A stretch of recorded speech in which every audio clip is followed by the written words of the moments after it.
I stood there in the back row of that fancy auditorium, my legs aching from a double shift at the warehouse and my hands still greasy from fixing a carburetor that morning. The air smelled like perfume and polished wood, nothing like the oil and sweat I'm used to. My eyes burned from lack of sleep. For hours a night for 6 years will do that to a man, but I couldn't stop staring at the stage. Camille was up there, my wife, glowing in her cap and gown, a doctor at last. I dreamed of this moment as much as she had. Every paycheck I'd handed over, every late-night Uber run, every time I said no to a beer with the guys so I could pay her tuition, it was all for this. My chest swelled with pride, and I thought, we did it. Babe, we really did it. The crowd clapped as she crossed the stage, her smile wide and bright, her dark hair shining under the lights. I adjusted my tie, borrowed from a buddy because I never owned one, and waited for her to look my way. She didn't. She floated down the steps, and I started pushing through the crowd, my boots heavy on the carpeted floor. I wanted to hug her, to tell her how proud I was, how every sacrifice was worth it. But then she stopped near a group of her med school friends, all dressed in suits and dresses that cost more than my truck. A man stepped up beside her, tall, sharp-looking, with a suit that fit like it was made for him. His hair was slicked back, and he had this easy confidence I could never pull off. Camille grabbed his arm, her face lighting up even more, and said loud enough for everyone to hear, "This is my husband, Julian. He's the reason I'm here today." The words hit me like a wrench to the gut. Husband? Julian? I froze, my breath stuck somewhere between my lungs and my throat. The crowd clapped again, polite and happy, and I just stood there, a ghost in my own life. My hands clenched into fists, the calluses rubbing against each other, reminding me of every hour I'd worked for her. 6 years of my life, poured into her dream, and she didn't even glance my way. I watched her laugh, her head tilting back like she used to do with me, and Julian smiled down at her like he'd been there all along. My ears rang, drowning out the chatter around me. I wanted to scream, to march up there and demand answers, but my feet wouldn't move. All I could do was stare as the woman I loved, the woman I'd built this moment for, erased me without a second thought. I don't know how long I stood there, lost in the blur of clapping hands and flashing cameras. My mind raced, trying to make sense of it. Maybe I'd heard her wrong. Maybe it was a joke, some weird med school prank I didn't get. But then she leaned into Julian, her hand resting on his chest, and I saw the way her friends nodded, like they'd known him forever. My stomach twisted, and I felt the weight of every dollar I'd spent. Every night I'd come home to an empty bed because she was studying. I'd paid for that gown she was wearing, the textbooks she'd highlighted, the rent on her downtown condo while I slept in a one-room dump with a leaky roof. And now she was calling this guy her husband? My vision blurred, not from tears, I wouldn't let that happen, but from pure, raw shock. People moved around me, brushing past like I was invisible, and maybe I was. To them, I was just some guy in a borrowed tie, not the man who'd carried Camille through 6 years of hell. My heart pounded, loud and heavy, and I wondered if she'd ever planned to tell me. Did she think I'd just fade away, happy to be her stepping stone? I replayed her words in my head. He's the reason I'm here today, and they cut deeper each time. I was the reason she was there. Me. Mason Reed. Not Julian, whoever he was. I'd given up everything, my time, my money, my dreams, so she could have this. And now she was standing there, rewriting our story, handing my victory to someone else. I took a step back, my boots scuffing the floor, and the sound snapped me out of my daze. I couldn't stay there, surrounded by her new life, her new lie. My chest ached, but I straightened up, forcing air into my lungs. I wasn't going to fall apart, not here, not in front of her and her fancy crowd. I turned toward the exit, my mind spinning with questions I didn't have answers to. How long had this been going on? When did I stop being her husband? And why did she think she could just throw me away like I was nothing? As I pushed through the double doors into the cool night air, I felt the first crack in my world, but I didn't know then how deep it would go. All I knew was that Camille had taken everything I'd given her and handed it to someone else, and I wasn't sure what that left me with. I stood in that quiet hallway outside the auditorium, the muffled sound of laughter and clinking glasses seeping through the walls like a taunt. My hands were shoved deep in my pockets, the borrowed tie hanging loose around my neck now, like it didn't belong on me anymore. The air out here was cooler, but it didn't calm the heat rising in my chest. I kept replaying Camille's voice in my head. This is my husband, Julian, and every time it hit me, it felt like a punch I couldn't dodge. I wanted to believe I'd misheard her, that it was some kind of mistake, a slip of the tongue. Maybe she'd had too much champagne, or maybe I was just too tired to think straight after pulling a double shift. But deep down, I knew better. I'd seen the way she looked at him, the way her hand rested on his arm like it was the most natural thing in the world. That wasn't a mistake. That was a choice. I leaned against the wall, the cold plaster pressing into my back, and stared at the polished floor.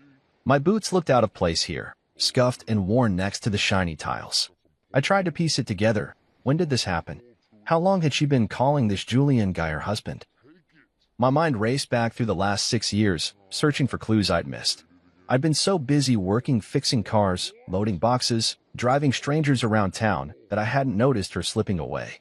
Or maybe I had, and I just told myself it was stress, med school pressure, nothing personal.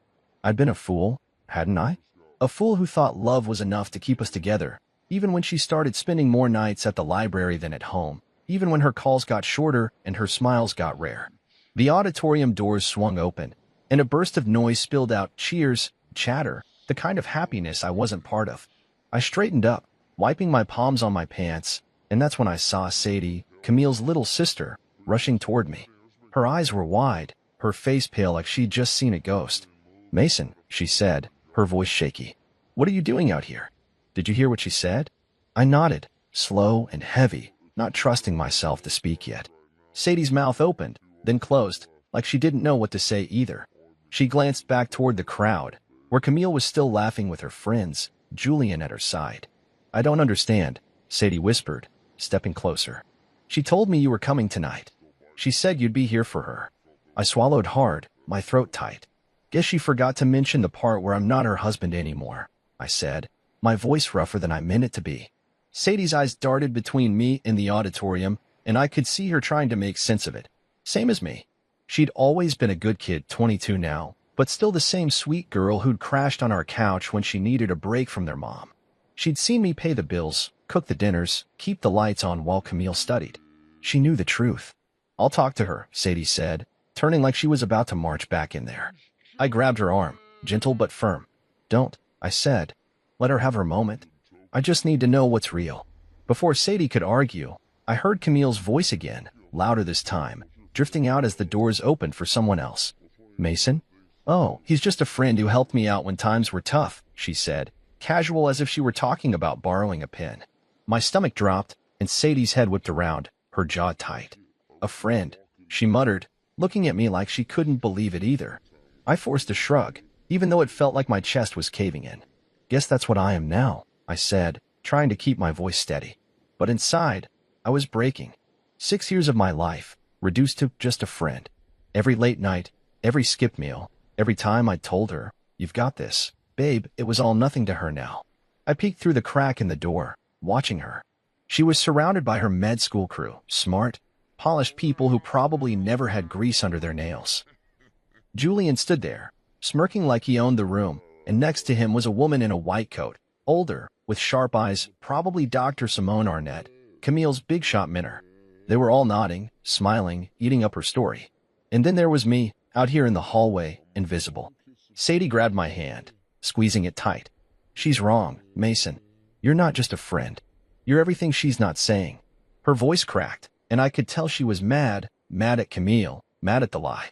I wanted to believe her, but all I could feel was the weight of being erased.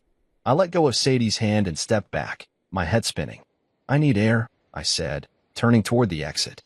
She called after me, but I kept walking, my boots echoing in the empty hall. Outside, the night was crisp, the stars hidden by city lights. I leaned against the building, sucking in deep breaths, trying to figure out what I was supposed to do next. Part of me wanted to storm back in there, grab the mic, and tell everyone the truth, how I'd pawned my granddad's watch for her first semester, how I'd worked through fevers and exhaustion just to keep her in school. But what would that get me? A room full of pity? I didn't want their pity. I wanted my wife back. I wanted the life we'd planned, the one where we'd celebrate this together, not with me standing out here like some stranger. I rubbed my face, my hands rough against my skin, and thought about Julian. Who was he? Some rich guy she'd met at school? A doctor? A lawyer? He didn't look like he'd ever lifted anything heavier than a briefcase. And yet, she'd picked him to stand beside her, to take my place. My mind flashed to the times she'd come home late, saying she'd been studying with friends. Had he been one of them? Had she been building this other life right under my nose? I kicked the wall, the thud loud in the quiet, and cursed under my breath. I'd trusted her. I'd loved her. And now I was nothing to her, just a shadow she'd stepped over on her way to something better. Sadie's words stuck with me, though. You're everything she's not saying. Maybe she was right. Maybe Camille could rewrite our story for her fancy friends, but she couldn't erase the truth. I'd been there. Every step, every dollar, every tear. I wasn't just a friend. I was the man who'd held her up when she couldn't stand on her own. And as I stood there, the cold sinking into my bones, I realized something. I didn't need her to say it. I knew who I was. The question was, what was I going to do about it? I didn't have an answer yet, but I knew one thing for sure. I wasn't going to let her lie be the end of me. Not tonight. Not ever. I sat in my truck in the parking garage, the engine off, the keys dangling in my hand, just staring at the concrete wall ahead. The graduation ceremony was still buzzing in my head, Camille's voice, that guy Julian, the way she'd smiled like I didn't exist. My chest felt tight, like someone had parked a car on it, and my hands wouldn't stop shaking. I'd walked out of that hallway with Sadie's words ringing in my ears, but now, alone in the dark, all I could hear was Camille saying, Mason, he's just a friend. Just a friend. 6 years of my life, and that's what I got. I wanted to hit something, to scream, to make sense of it, but instead, I just sat there, the silence pressing in around me like a weight I couldn't shake. The garage was dim, the fluorescent lights flickering overhead, casting shadows that danced across the dashboard. I'd parked here hours ago, full of pride, thinking I'd be driving home with my wife, the doctor, laughing about how we'd made it through. Now, I didn't even know where home was anymore. My phone buzzed in my pocket, probably Sadie checking on me, but I didn't look. I couldn't face her pity right now, or anyone's. I needed answers, and the only person who could give them to me was Camille. I'd seen her head toward the garage with Julian and her friends, all of them chattering like they were on top of the world. I'd waited, not sure why, until the crowd thinned out. Maybe I wanted her to see me, to remember I was still here. Maybe I just wanted to know how she could do this. I spotted her then, walking across the lot, her heels clicking on the pavement. Julian was with her, his arm around her waist, and they were heading for a sleek black car that looked like it cost more than I'd made in a year. My stomach twisted, but I pushed the door open and stepped out, my boots loud against the ground. Camille, I called, my voice rough, echoing off the concrete. She stopped, her head snapping toward me, and for a second, I saw something flicker in her eyes, shock, maybe guilt. Julian turned too, his eyebrows lifting like he was surprised I could talk. Mason, she said, her tone sharp, like I'd interrupted something important. What are you doing here? I took a step closer, my hands clenched at my sides. What am I doing here? I came to see my wife graduate. You know, the one I've been supporting for 6 years. My voice was louder than I meant it to be, but I didn't care. She flinched, glancing at Julian, then back at me. Mason, this isn't the time, she said, smoothing her hair like she could brush me off that easy. I've got people waiting. We can talk later. Later? After she'd just called some other guy her husband in front of everyone? I laughed, short and bitter, and it sounded wrong in the empty garage. No, Camille. We're talking now. Who the hell is this guy? I jerked my head toward Julian, who straightened up, his jaw tight like he was ready to step in. Camille's face hardened, and she crossed her arms. This is Julian, my husband. I thought you'd figured that out by now. Her words hit me like a slap, cold and final, and I stared at her, waiting for the punchline. But she just stood there, her chin up, like she was daring me to argue. Your husband? I said, my voice cracking. Since when? Last I checked, I was the one you married. I was the one paying for all this. I waved a hand toward her gown, her fancy life. 6 years, Camille. I worked 3 jobs so you could stand on that stage tonight. And now you're telling me I'm nothing? She sighed, loud and dramatic, like I was the one being unreasonable. Mason, don't make this a scene. You were never part of this world. I couldn't have them thinking I came from nothing. Julian, he gets it. He's in this with me. Her words cut deeper than I thought they could, each one slicing through the years I'd spent believing in us. Nothing? I repeated, stepping closer, my voice low and shaking. I gave up everything for you. My granddad's watch, my weekends, my health gone, so you could have this. And you're standing there telling me I'm nothing? Julian moved then, putting a hand on her shoulder like he was protecting her from me. Look, man, he said, his voice smooth and smug. She's made her choice. You need to let it go. I turned on him, my fist itching to wipe that smirk off his face. You don't get to talk to me. I snapped. You don't know what I've been through for her. He raised his hands, backing off a step, but his eyes said he wasn't scared, just annoyed, like I was a bug he wanted to flick away. Camille stepped between us, her face cold now. Mason, stop. You've done a lot, okay? I'm grateful. You supported me when I needed it. But Julian's my future. He's where I'm going. You wouldn't understand the pressure I'm under. Pressure? I almost laughed again, but it caught in my throat. Pressure, I said, my voice rising. You think I don't know pressure? Try working 16 hours a day, coming home to a cold bed, eating ramen so you could have steak with your study group. I lived pressure so you wouldn't have to. And now you're throwing it back in my face. She didn't answer, just looked away, her lips pressed tight. Julian shifted, checking his watch like I was wasting his time. That's when it hit me. She wasn't even sorry. She'd planned this, maybe not from the start, but somewhere along the way. She decided I wasn't good enough, and she'd found someone who fit her new life better. I took a deep breath, forcing my hands to unclench. You're right, I said, quieter now, the fight draining out of me. I don't understand. I don't get how you can look at me and say that after everything. She met my eyes then, and for a second, I thought I saw something, regret. Maybe, but it was gone fast. I'm sorry it's like this, she said, her voice flat. But it's done. Go home, Mason. Go home. Like it was that simple. Like I could just walk away and forget the life I'd built for her. I stared at her, the woman I'd loved, the woman I'd carried, and I didn't recognize her anymore. Yeah, I said finally, turning back to my truck. I'll go. I didn't look back as I climbed in, slamming the door hard enough to rattle the frame. The engine roared to life, and I peeled out of the garage, the tires screeching on the concrete. My hands gripped the wheel so tight my knuckles turned white, and my eyes burned, but I didn't cry. I wouldn't give her that. She'd taken enough from me already. As I hit the open road, the city lights blurring past, I felt something shift inside me. She thought this was the end, that I'd just fade away. But she was wrong. My silence wasn't surrender. It was the start of something else, something she'd never see coming. I didn't know what yet, but I'd figure it out. I always did. I drove home that night with the windows down, the cold air whipping through the truck, trying to clear the fog in my head. Camille's words kept looping in my mind. You were never part of this world, and every time they hit, I felt the sting all over again. My hands gripped the steering wheel, the rough skin of my palms catching on the worn leather, and I couldn't stop thinking about the past 6 years. The truth of it, not her shiny new version. I pulled into the lot of my one-bedroom apartment, the place I'd kept so she could have her fancy condo near campus, and cut the engine. The silence settled in, heavy and thick, and I just sat there, staring at the cracked dashboard, letting the memories flood back. I needed to remember it all, every second I'd given her, because if I didn't, she'd win. She'd rewrite me out of her story, and I'd be left with nothing. It started 6 years ago, when Camille came home from her waitressing job with a wild look in her eyes.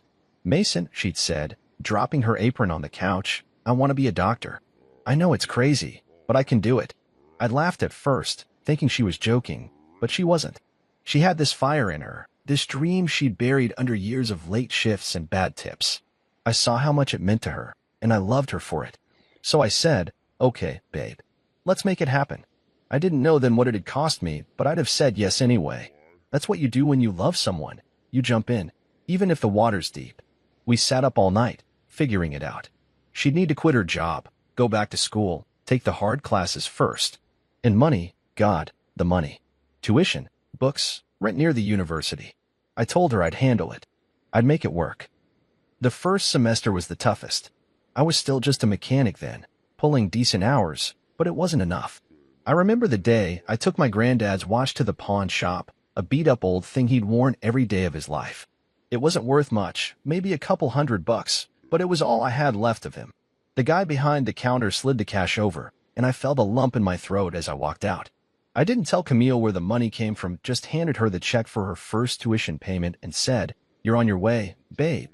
She hugged me so tight that night, her tears soaking my shirt, and I thought, this is it. This is us. I didn't care about the watch. I cared about her smile. After that, it was all a blur of work. I picked up the warehouse gig, loading boxes until my back screamed, then started driving Uber on weekends when the bills piled up. I'd come home at dawn sometimes, my eyes half open, and find her asleep on the couch with a textbook across her chest. I'd carry her to bed, her head heavy against my shoulder, and I'd feel this quiet pride. She was doing it, acing her classes, impressing her professors, and I was the one holding it all together. I missed things, though. My buddy's wedding, because I couldn't skip a shift. My mom's funeral, because the flight was too expensive, and Camille had a big exam that week. I told myself it was fine, that family would understand, but it ate at me. I'd sit in the dark sometimes, eating cold leftovers, wondering when I'd get a break. But then Camille would come home, exhausted but happy, and tell me about some test she'd crushed, and I'd think, worth it. The distance started creeping in slow, like rust on a car you don't notice until it's too late. She'd stay late at school, saying she was studying with friends. I'd call, and she'd sound distracted, rushed.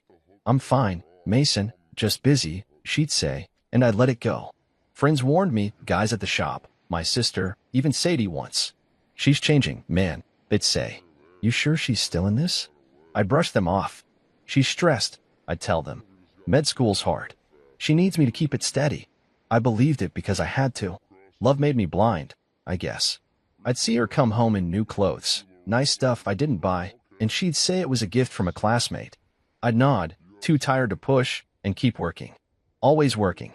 One night stands out, maybe 2 years in. I'd been sick, fever, chills, the works, but I couldn't miss a shift. Rent was due, and her textbooks weren't cheap. I came home shaking, barely able to stand, and she was there, studying at the table. She looked up, worried, and said, "Mason, you're burning up. Go to bed." I shook my head, said I'd be fine, but she got up, made me soup, sat with me while I ate. She held my hand, her fingers soft against my rough skin, and said, "I couldn't do this without you." I fell asleep with her next to me, thinking we were solid. But looking back, that was one of the last times I felt close to her. After that, she started pulling away, longer nights out, shorter talks, excuses piling up. I told myself it was the pressure, that she'd come back to me when it was over. I was wrong. I snapped out of it, back in my truck, the memories fading into the dark. My hands were cold now, the keys digging into my palm. I'd given her everything, my time, my money, my heart, and she'd taken it all, then handed it to someone else. I thought about that condo I'd paid for, the one I'd never lived in because it was closer to campus. I'd stayed in this dump, with its thin walls and leaky roof, so she could have something better. I'd skipped meals, worked through pain, let my own life shrink down to nothing, all for her. And now she was standing there with Julian, saying I didn't fit her world. Like I was some dirty secret she'd outgrown. I climbed out of the truck, slamming the door hard enough to make the frame shake, and trudged up the stairs to my apartment. The place smelled like motor oil and stale coffee, the way it always did. I dropped onto the couch, staring at the ceiling, and felt the anger settle in deep. Not just at her, but at myself. I'd let this happen. I'd ignored the signs, the warnings, because I loved her too much to see the truth. But not anymore. I sat up, my jaw tight, and looked around at the life I'd let slip away. The pawned watch, the missed moments, the years I'd poured into her, they were gone. But I wasn't. I was still here, still breathing, still me. She could have her new world, her new husband. I'd find my own way back. Not for her, not for anyone else, just for me. And that was enough for now. I stood outside that swanky downtown venue, my hands stuffed in the pockets of a suit I'd never worn before, watching the lights spill out onto the street. It was Camille and Julian's engagement party. Yeah, they moved fast, and I wasn't supposed to be here. The invitation hadn't come my way, not that I expected it to. I'd heard about it from Sadie, who'd called me up, her voice tight with anger, saying, "She's acting like you never existed, Mason. It's not right." I didn't plan to show up, not at first. I'd spent the last few days after the graduation trying to keep my head down, fixing cars, loading boxes, driving strangers around, anything to keep my mind off her. But something in me wouldn't let it go. Not revenge, not exactly. I just needed them to know I wasn't invisible. So there I was, in a suit I'd bought years ago for a wedding we never had, holding an envelope that felt heavier than it should have. The place was packed, fancy cars lined up, people in dresses and ties laughing like money grew on trees. I could hear music drifting out, some soft jazz thing that didn't fit my world. My boots felt loud on the pavement as I walked up, the doorman eyeing me like I was lost. "Name?" he asked, flipping through a clipboard. "Mason Reed," I said, keeping my voice steady.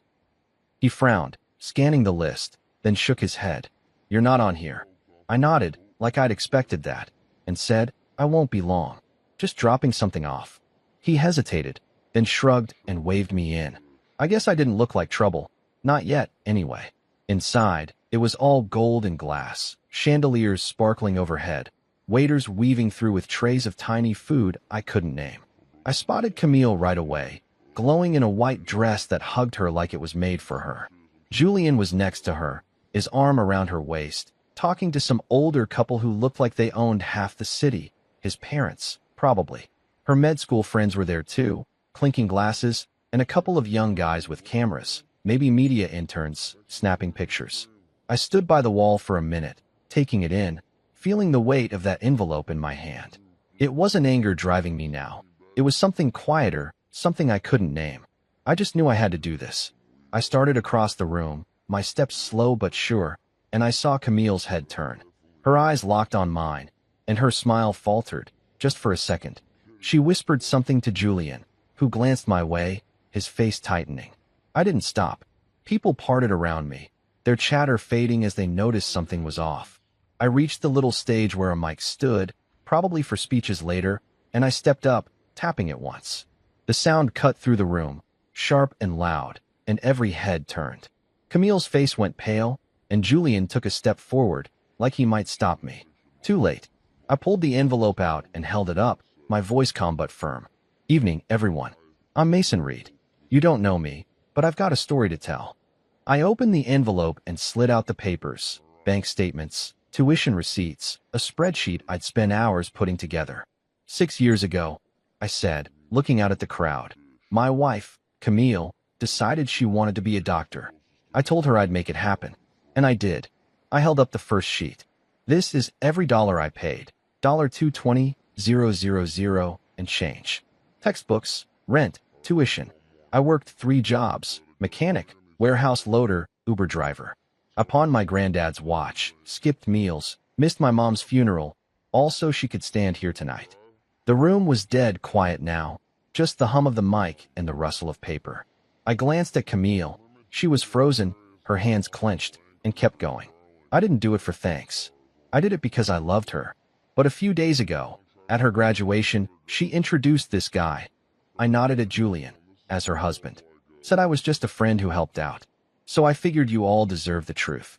I flipped through the pages, letting them see the numbers, the dates, the proof. Every cent I made, I gave her. I lived in a one-room dump, so she could have a condo downtown. I worked through fevers, 16-hour days, because I believed in her dream. And now she's here, celebrating with you, and I'm not even a name on the list. I paused, letting it sink in, then looked straight at Camille. I may not be the man beside her today, but I'm the reason she ever made it here. That's all I came to say. I set the papers down on the podium, stepped off the stage, and started for the door. The silence broke, then gasps, whispers, a few claps I didn't expect. I didn't look back. I heard her voice as I reached the exit. Mason, wait. But I kept walking. Outside, the air hit me cold and sharp, and I sucked it in deep, my heart pounding. I'd done it. Not to hurt her, not to ruin her night, just to stand up for myself. My truck was parked a block away, and I was halfway there when Sadie caught up, her heels clacking on the sidewalk. Mason, that was insane, she said, breathless, her eyes wide. You okay? I nodded, not trusting my voice yet. They're freaking out in there, she went on. Camille's panicking, Julian's pissed. You shook them up. I shrugged, kicking a pebble across the street. Didn't do it for them, I said. Did it for me. She grabbed my arm, stopping me. You didn't have to, you know. You could have let her have her lie. I looked at her, the streetlights catching her worried face, and shook my head. No, I couldn't. She doesn't get to erase me, Sadie. Not after everything. She nodded, slow, like she got it, and let go. What now? She asked. I didn't have an answer, not really. Go home, I guess, I said, turning toward my truck. Figure it out tomorrow. She watched me go, and I could feel her eyes on my back as I climbed in and started the engine. Driving away, the city lights blurred past, and I felt lighter than I had in days. Not happy, not yet, just unburdened. I'd laid it all out, every sacrifice, every dollar, and they couldn't unhear it. Camille's world might have cracked a little tonight, but mine didn't. I'd stood there, in my cheap suit and scuffed boots, and told the truth. Not her truth, not Julian's, mine. And as the road stretched out ahead, dark and quiet, I realized something. I didn't need their applause or her apology. I'd taken back what she tried to steal, my story, my worth. It wasn't much, not compared to their fancy party, but it was mine. And for the first time in years, that felt like enough. I woke up the next morning with my head pounding, the kind of ache that comes from too little sleep and too much thinking. My apartment was quiet, the early light sneaking through the blinds, hitting the empty coffee mug on the table. I'd barely slept after the engagement party, just sat on the couch, staring at nothing, replaying what I'd done. Walking into that room, taking the mic, spilling 6 years of my life for strangers to hear, it felt like a dream, something I'd watched someone else do. But it was real. The envelope was gone, left on that podium, and so was the weight I'd been carrying. I didn't know what would happen next, but I'd lit a match, and now I could feel the heat. I dragged myself to the kitchen, brewed some coffee, and tried to shake the fog. My phone buzzed on the counter, Sadie again, probably checking in. I ignored it for now, needing a minute to breathe. The TV was on low, some morning news show, and I was halfway through my first sip when I heard it. Local man's speech at engagement party goes viral. My stomach dropped, and I turned up the volume, staring at the screen. There I was, grainy footage from someone's phone, standing on that stage with my papers in hand. I worked 3 jobs. I'm the reason she ever made it here. My voice crackled through the speakers. The anchor cut in, saying, Mason Reed's story of sacrifice has sparked a firestorm online, with thousands sharing his words. I sank onto the couch, the mug warm in my hands, watching my life spill out for the world to see. It didn't take long for things to spiral. By noon, my phone wouldn't stop buzzing texts, calls, voicemails from numbers I didn't know. Sadie finally got through, her voice fast and excited. Mason, you're everywhere. People are losing it over this. Camille's freaking out, she called me crying, saying it's a PR nightmare. I rubbed my face, trying to process it. What's she saying? I asked, my throat dry. Sadie hesitated, then said, she's trying to spin it. Told her friends you exaggerated, that it wasn't all you. But no one's buying it. Not after those receipts. I nodded, even though she couldn't see me, and muttered, good. I didn't want her tears or her excuses. I just wanted the truth to stick. The day got weirder from there. I went to the shop, figuring work would keep my head straight, but the guys were already on it. You're famous, Reed. My buddy Tony yelled, waving his phone. Look at this, unsung hero of med school. That's you, man. I shrugged it off, grabbing my tools, but inside, my chest tightened. I'd only meant to stand up for myself, not start some circus. Customers started asking about it too, guys dropping off cars, saying, heard you on the news, Mason. Hell of a story. I kept my answers short, focusing on oil changes and brake pads, but it followed me. By the time I clocked out, my voicemail was full, reporters, mostly, wanting interviews. I deleted them all. I wasn't here for their headlines. That night, Sadie showed up at my place, her eyes bright with something I hadn't seen in her before, pride, maybe. You need to see this, she said, shoving her phone at me. It was a post from one of Camille's med school friends, some guy named Derek. I lived with Camille and Mason for a month, it read. He's not lying. He worked himself to death for her. She's full of it. Sadie grinned. He's not the only one. People are talking, her classmates, old neighbors. They're backing you up. I scrolled through, seeing more tweets, comments, even a video from a girl who'd worked with Camille at the diner. Mason was the real deal, she said. Camille's acting like he didn't exist, but we all saw it. I handed the phone back, my jaw tight. Didn't expect this, I said. Sadie nodded. Neither did she. The next day, it got bigger. I was at the warehouse, hauling boxes, when my boss pulled me aside. You got a call, he said, handing me his phone. It was Dr. Simone Arnett, Camille's mentor, the one I'd seen at the graduation. Her voice was calm, professional. Mr. Reed, I owe you an apology. I didn't know the full story. What Camille did, it's disappointing. I stood there, sweat dripping down my back, not sure what to say. Oh, thanks, I managed. She kept going. I saw the papers you left. It's impressive, what you did. If you ever need legal advice, I know people. No charge. I mumbled something about appreciating it and hung up, my head spinning. Legal advice? I didn't want to fight. I just wanted peace. But peace wasn't coming easy. Camille's world was cracking, and I could feel it even from where I stood. Sadie told me later that Julian's parents were furious, something about their family name getting dragged through the mud. Her med school friends were whispering, pulling back, and her mentors were asking questions.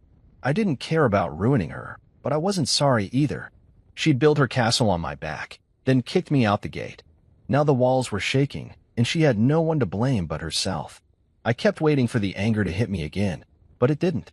Instead, something strange started happening. People thanked me. It started small. A guy at the gas station clapped me on the shoulder, said, "Heard your story, man. Respect." Then a lady at the grocery store, older, with tired eyes, stopped me. "You remind me of my husband," she said. "He worked like that for me too. Don't let her take that from you." I nodded, awkward, not used to this. But it kept coming, notes left on my truck, messages online, even a kid at the shop who said, "You're like a superhero, mister." I didn't feel like one. I felt tired, raw, like I'd been scraped clean. But those words, they stuck. They built something in me I hadn't expected. By the end of the week, I was sitting on my couch again, the TV off, just listening to the quiet. My phone buzzed, another message, this time from a local reporter asking for a sit-down. I deleted it, same as the others. I didn't need their cameras. What I needed was to figure out what this meant for me, not her. I'd thrown my truth out there, and it had landed hard, but it wasn't about revenge. It was about standing up, being seen. And now people were seeing me, not just as Camille's shadow, but as Mason Reed, the guy who didn't quit. I leaned back, closing my eyes, and let that settle. The world could keep spinning, Camille could keep scrambling. I'd done my part. For the first time in years, I felt like I could breathe, like the air was mine again, not hers. And that was enough to keep me going. I was tightening a bolt on a rusty old Chevy at the shop when Tony slapped a newspaper on the workbench, grinning like he'd won something. "Check it out, Reed," he said, pointing at the headline, "The man who funded a doctor's dream, then got erased." My name was right there, in big black letters, next to a blurry picture of me from the engagement party, holding up those papers.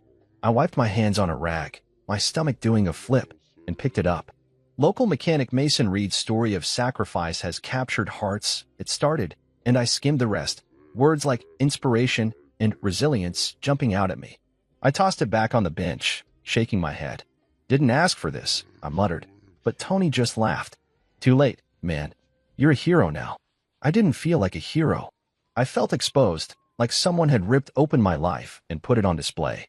The shop was busier than usual that day, guys dropping off cars, lingering to shake my hand, saying stuff like, "Heard about you, Mason. Hell of a thing you did." I nodded, kept my answers short, and focused on the work. Wrenches and oil I could handle. This spotlight stuff was new, and I wasn't sure I liked it. But it didn't stop. By lunch, my phone was buzzing again, Sadie this time, saying, "You see the article? It's gone viral, Mason. People love you." I grunted, chewing on a sandwich, and told her, "I just want to fix cars, not be some poster boy." She laughed, but I could hear the pride in her voice. "Too bad. You're stuck with it." The next day, it got real. I was at the community center near my place, dropping off some old tools for their shop class, when a guy in a suit came up to me. "Mason Reed?" he asked, sticking out his hand. "Name's Carl. I run a blue-collar heroes panel, heard of it?"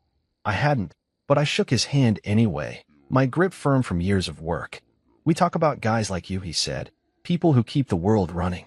"That speech you gave? We'd love you to speak at our next event." I stared at him, my mouth dry. "I'm not a speaker," I said, shifting my weight. "I just said what I had to." He smiled, like he'd heard that before. "That's why we want you. It's real. Think about it."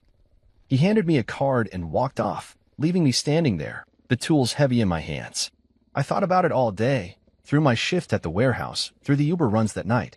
Me, on a stage again, talking to a room full of strangers. It wasn't my thing. I liked quiet, the hum of an engine, the feel of a wrench turning. But something about Carl's words stuck. Guys like me, keeping the world running. I'd spent years running for Camille, and now people saw me for it. Not her, not Julie and me. I called him back that night, my voice steady. "I'll do it," I said. "But I'm not fancy. I'll just tell it like it is." He laughed. "That's perfect." The panel was a week later, at a big hall downtown. I showed up in my best jeans and a clean shirt. No suit this time felt more like me. The room was full, maybe 100 people, all working types, truckers, builders, factory guys. I sat on a folding chair, listening to the others talk, stories of long hours, family struggles, quiet wins. Then it was my turn. I stepped up, the mic heavy in my hand, and looked out at them. "I'm Mason," I said, my voice rough but clear. I'm a mechanic. Worked 3 jobs for 6 years so my wife could be a doctor. She made it, then told everyone I was just a friend. I showed up at her engagement party with the receipts, $220,000 worth. Not to hurt her, but to say I was there. I paused, the room dead quiet. I'm not special. Just a guy who did what he had to. If that's a hero, then we all are. They clapped, loud, real claps, not the polite kind from Camille's crowd. A few guys stood, nodding, and I felt my face heat up. I sat down quick, my heart pounding, but it wasn't bad. It was good. After, people came up, shook my hand, told me their own stories. One guy, older, with a limp, said, I worked doubles for my kid's school. Wife left too. You're not alone, son. I nodded, throat tight, and realized he was right. I wasn't alone. This was bigger than me now. Things kept moving after that. My side hustle, fixing cars out of my garage, picked up. Local guys started calling, saying, heard you're the real deal, Mason. Can you look at my truck? Then a couple of them, small business owners, showed up with an offer. We'll back you, they said. Get a real shop going. You've got something people trust. I didn't say yes right away, money's tight, and I'm careful, but I didn't say no either. It was a chance, one I hadn't seen coming. Then, out of nowhere, a doctor from the clinic where Camille used to intern called. Saw your story, he said. I'm building a program, health care for working families. Need a consultant who gets it. You in? I laughed, surprised. I'm no doctor, I said. He chuckled. Don't need to be. You know the grind. That's enough. I took the gig part-time. Nothing big, but it paid. I'd sit with him, talk about what guys like me need, cheap checkups, late hours, no fancy nonsense. It felt good, useful. My name was starting to mean something, not because of her, but because of me. People stopped me on the street now, cops, welders, moms with tired eyes, all saying, keep going, Mason.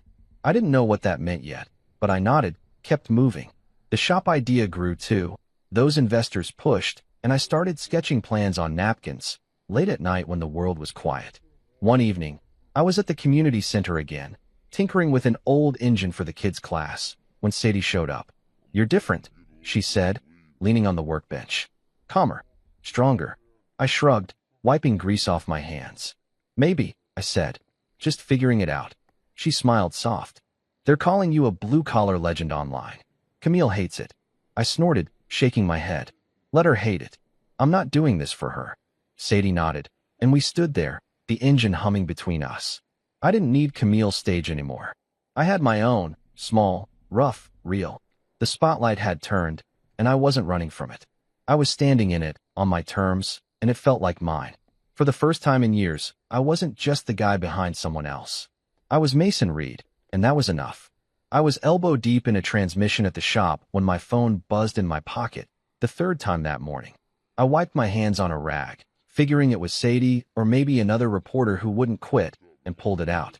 It was a text from an unknown number. Mason, it's Camille. We need to talk. Please.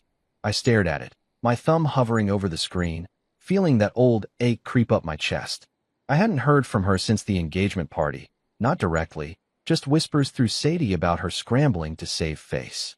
Part of me wanted to delete it, let her stew in whatever mess she'd made. But another part, the part that still remembered her asleep in my arms, wouldn't let me. I typed back, slow and careful. What's there to say? She replied fast. I never thought you'd actually leave. I set the phone down, my jaw tight, and went back to the car. I didn't know her an answer. Not anymore. The next few days, I kept busy, shop work, warehouse shifts, meetings with the doctor about that clinic program. But her message stuck with me, nagging like a loose bolt I couldn't tighten. I didn't want to care, but I did. Then Sadie called, her voice low. Mason, it's getting rough for her. She's up for some big fellowship, and the hospital board's digging into your story. Julian's backing off too. His family's pissed about the publicity. I leaned against my truck, the sun hot on my neck, and sighed. Not my problem, I said, but it didn't feel true. I'd started this, whether I meant to or not. She's texting me, I admitted. Sadie went quiet, then said, what did she say? I told her, and she snorted. She's scared, Mason. She's losing everything she built, and now she's looking back. Don't let her pull you in. I nodded, even though she couldn't see me. I won't, I said and hung up. A week later, I got a call from a lawyer, some guy named Harris, voice smooth like he charged by the hour. "Mr. Reed," he said, "I've been following your situation. You've got a case for spousal repayment, 6 years of support, documented. Could be a big payout." I was in my kitchen, stirring instant coffee, and I stopped cold. "A case," I said. "Like sewer." He went on, all business, legal terms, percentages, how I'd invested in her career. I cut him off. "I didn't do it for money. I did it for her." Harris paused, then said, "Fair enough. But she's reaping the rewards, and you're not. Think it over." He left his number, and I sat there, the coffee going cold, staring at the wall. Sue her? Drag her through court? Make her pay me back?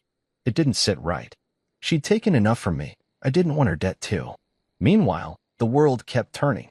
My shop was picking up. Those investors pushed me to sign a lease on a bigger space, and I was fixing more cars than I could count.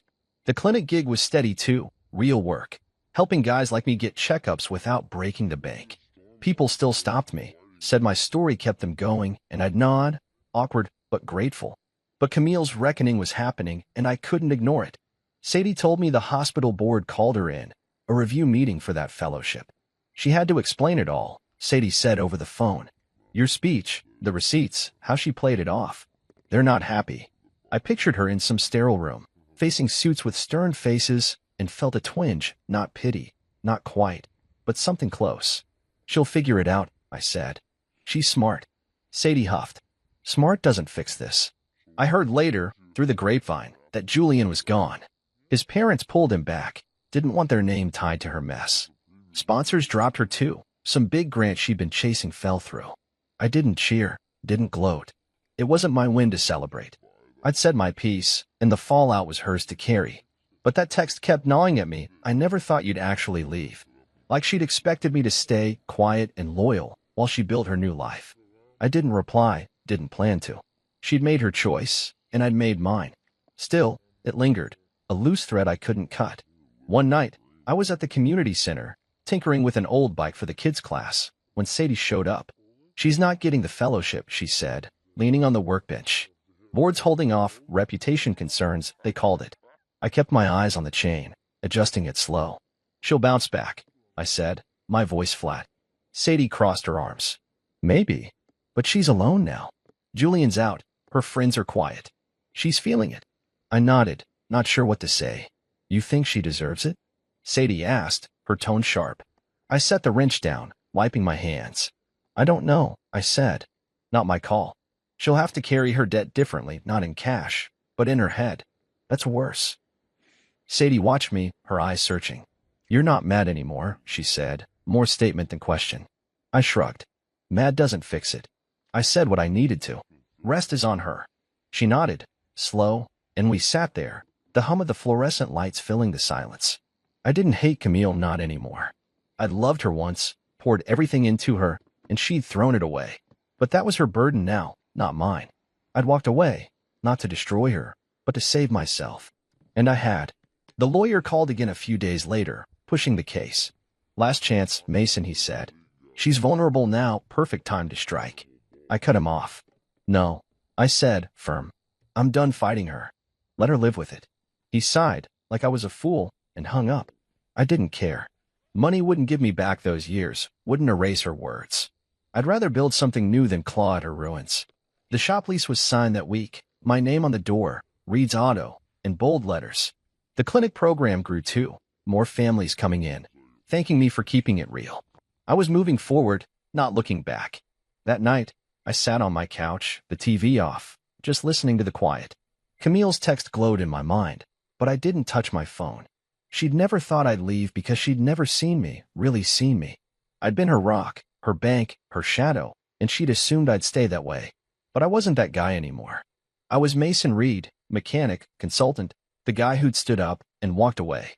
She'd face her reckoning, alone or not, and I'd face mine, building a life that was mine, not hers. I leaned back, closing my eyes, and let it go. The past was hers to carry. The future? That was mine. And it felt solid, like something I could hold on to, something real. I stood on the stage at the grand opening of Forge, my hands shoved in my pockets, the crowd buzzing below me like a hive I'd stirred up.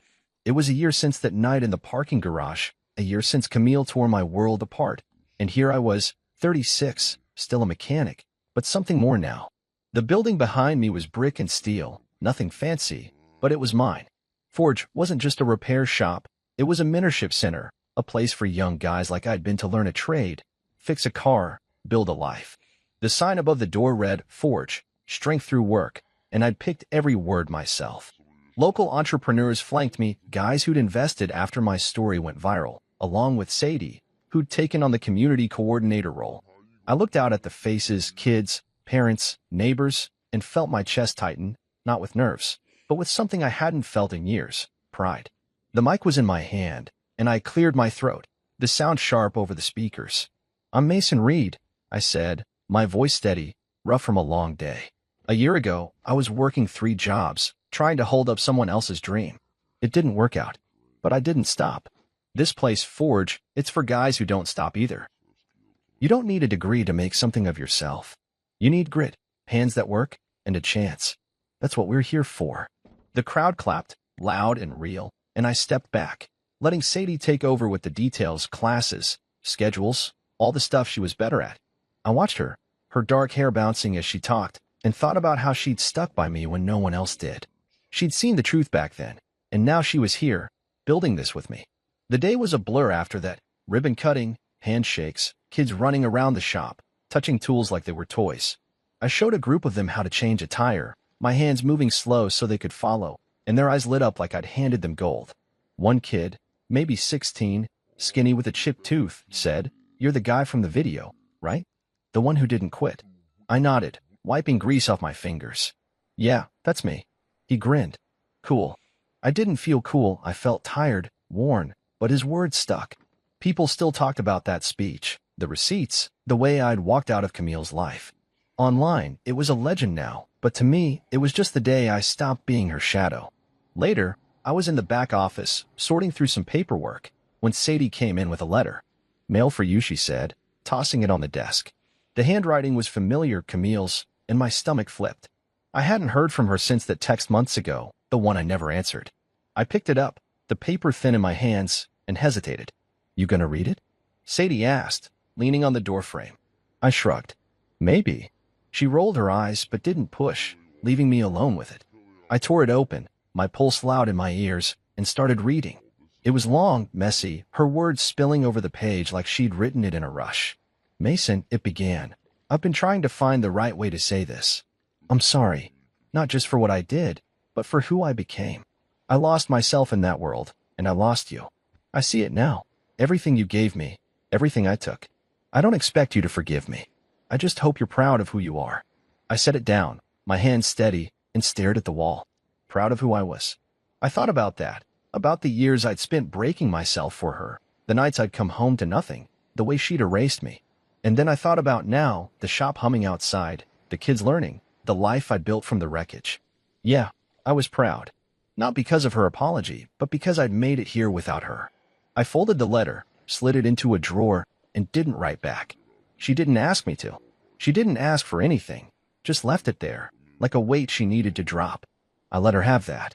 It wasn't mine to carry anymore. The rest of the day went smooth, more tours, more thanks from parents who said, "This is what my boy needs." One guy, a welder with rough hands like mine, pulled me aside. "Heard your story," he said. "Built something like this myself once.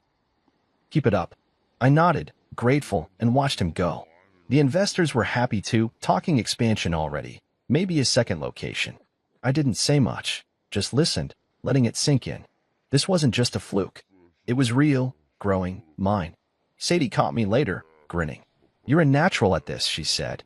"Bossing people around, teaching kids." I snorted. "Hardly. Just doing what I know." She shook her head. "It's more than that. You're giving them what you didn't have." That night, after everyone left, I locked up and stood in the empty shop, the smell of oil and metal thick in the air. The tools were lined up, the floor swept, everything in its place. I ran my hand over a workbench, feeling the dents and scratches, and thought about Camille's letter. She'd seen it, my strength, my worth, but too late. I didn't need her to tell me now. I saw it myself, and the kids who'd hung on my every word, in the space I'd carved out. I'd spent years chasing her dream, thinking it was ours, but this was mine. No degrees, no fancy suits, just me and what I could do with my hands. I drove home under a dark sky, the truck rumbling steady, and felt the quiet settle in. Not the heavy kind I'd known before, but a good kind, a full kind. The next day, I'd be back at Forge, teaching, fixing, building. Sadie would be there, keeping it all together, and the kids would show up, eager and loud. It wasn't perfect, money was tight, hours were long, but it was enough. More than enough. I pulled into my lot, cut the engine, and sat there, the letter flickering in my mind. "I hope you're proud," she'd written. I was. Not for her, not because of her, but for me. I'd forged something out of nothing, and it stood strong. I climbed out, the night cool against my skin, and headed inside. The apartment was still small, still rough, but it didn't feel empty anymore. I kicked off my boots, dropped onto the couch, and closed my eyes. Tomorrow was another day, another chance to keep going, to show those kids what I'd learned the hard way. You don't need someone else's stage to shine. I'd found mine, built it from the ground up, and it was solid. That was my win, quiet and real, and no one could take it from me. Not her, not anyone. I was Mason Reed, and I was proud. I stood by the lake at sunset, the water flat and golden, watching a handful of Forge apprentices wrestle with an old boat engine I dragged out here for them to practice on. The air smelled like damp earth and gasoline, a mix that felt right to me, and their voices carried over the quiet, laughs, curses, the clank of tools.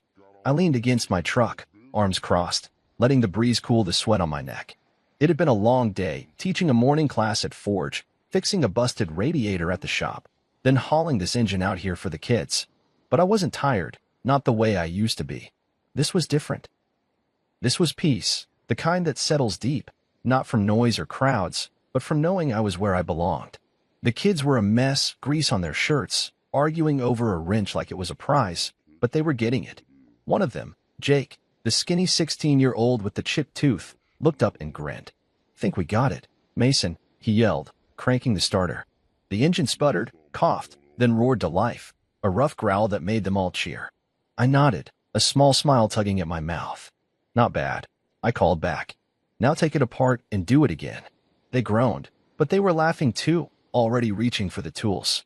I watched them, my chest full, and thought about how far I'd come. A year ago, I was a ghost in my own life, chasing Camille's dream. Now, I was here, teaching these kids to build their own. The sun dipped lower, painting the sky red, and I took a deep breath, letting it fill me up. This spot by the lake was mine, a place I'd found after everything fell apart, where I'd come to think, to let go. I'd spend hours here over the months, staring at the water, piecing myself back together. I thought about Camille a lot in those early days, her voice, her laugh, the way she looked at me once, like I was her whole world.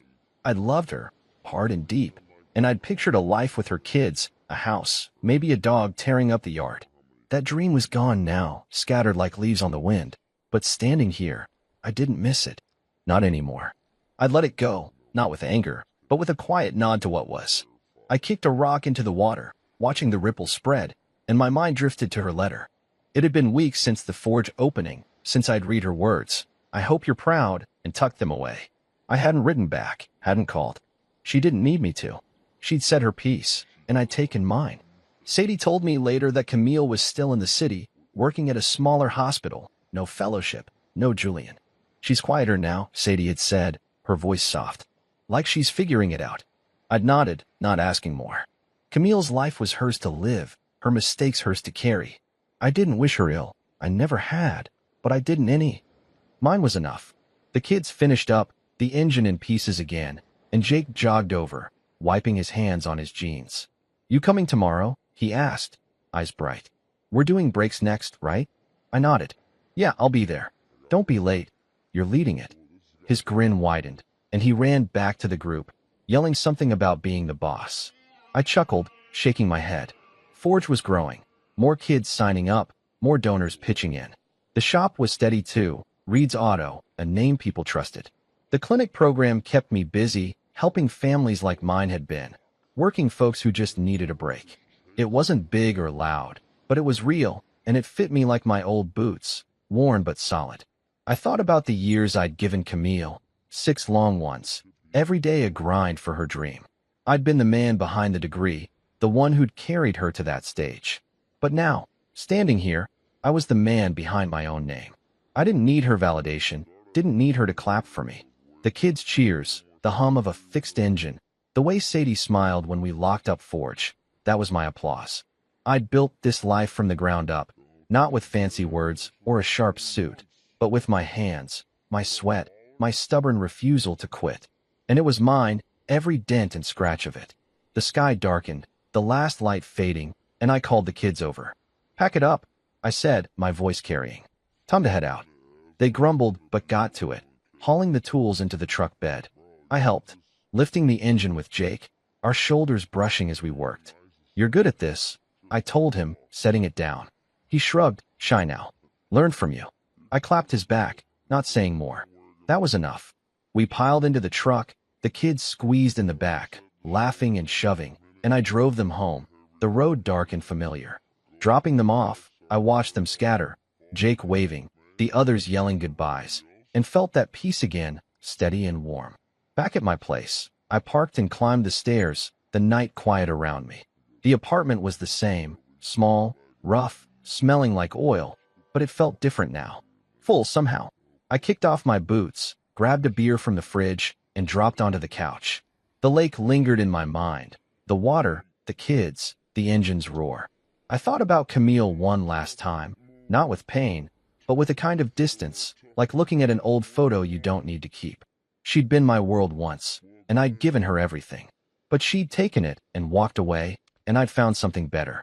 Not her stage, not her spotlight, mine. I took a sip, the cold biting my throat, and leaned back, closing my eyes. Tomorrow, I'd be up early, Forge, the shop, the clinic. More kids to teach, more cars to fix, more people to help. It wasn't glamorous, wasn't loud, but it was real. I didn't need headlines or crowds. I had this. The lake, the work, the quiet win of knowing who I was. Mason Reed, not the man behind her degree, but the man behind his own name. I'd fought for it, built it, earned it. And as the night settled in, I let the past slip away, final and gone. The future was here, in my hands, and it was enough. More than enough. It was mine.